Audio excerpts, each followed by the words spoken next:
సింగరేణిలో గుర్తింపు ప్రాతినిధ్య సంఘాల నాయకుల వైఫల్యం వలన కార్మిక సమస్యలు పేరుకుపోతున్నాయని, వాటి పరిష్కారం కోసం త్వరలో ఐఎన్టీయూసీ నేతృత్వంలో ఆందోళనలు చేయడానికి సిద్ధంగా ఉన్నామని, కార్మిక వర్గం కలిసి రావాలని ఐఎన్టీయూసీ కేంద్ర కమిటీ సీనియర్ ఉపాధ్యక్షుడు సిద్ధం శెట్టి రాజమౌళి మంచిర్యాల జిల్లా మందమరిలో పిలుపునిచ్చారు.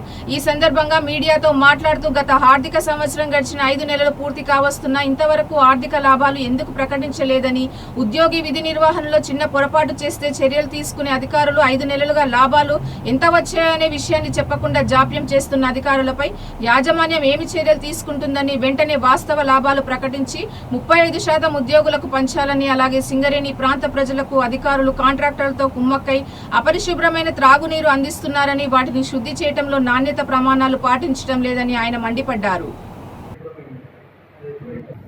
ఐఎన్టీయూసీ కోర్ కమిటీ సమావేశం శ్రీరాంపూర్ ఏరియాలో నిర్వర్తించడం secretary general Shri B Janak Prasad గారి అధ్యక్షతన జరిగింది. కోర్ కమిటీ సభ్యులందరూ కూడా ఐఎన్టీయూసీ ముఖ్య కోర్ కమిటీ సభ్యులందరూ పార్టిసిపేట్ చేయడం జరిగింది.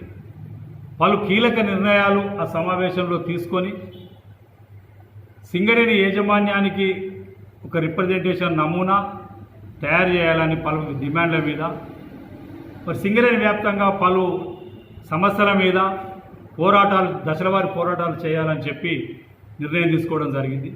ప్రధానంగా సింగరేణి ఇంతవరకు 2020-21 లాభాల వాటా ప్రకటించకపోవడం, దాన్ని అంతే కదా 2020-21 లాభాల వాటా నిన్నటి వరకు కూడా ప్రకటించకపోవడం దురదృష్టకరం.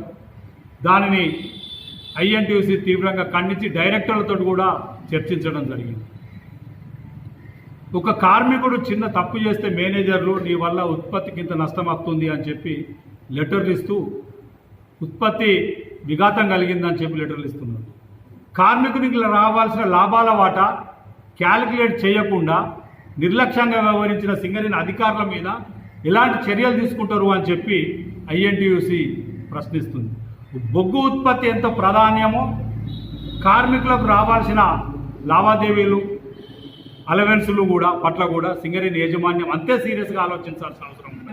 మాస్కులు సాధించడం, ఇవి సాధించడం అది కాదు మీ గొప్ప చరిత్ర. కాబట్టి గుర్తింపు ప్రాతినిధ్య సంఘాలు పూర్తిగా విఫలమైనవి. ఇప్పటికైనా వాళ్ళు కార్మికుల పక్షాన నిలబడాలని ఐఎన్టీయూసీ డిమాండ్ చేస్తోంది. సింగరేణిలో ఇవాళ ట్రేడ్ యూనియన్ నిజాన్ని భ్రష్టు పట్టించేందుకు టీబీజీకేఎస్ నాయకత్వం రాజకీయ జోక్యాన్ని ఇక్కడ పెంచి పోషిస్తుంది.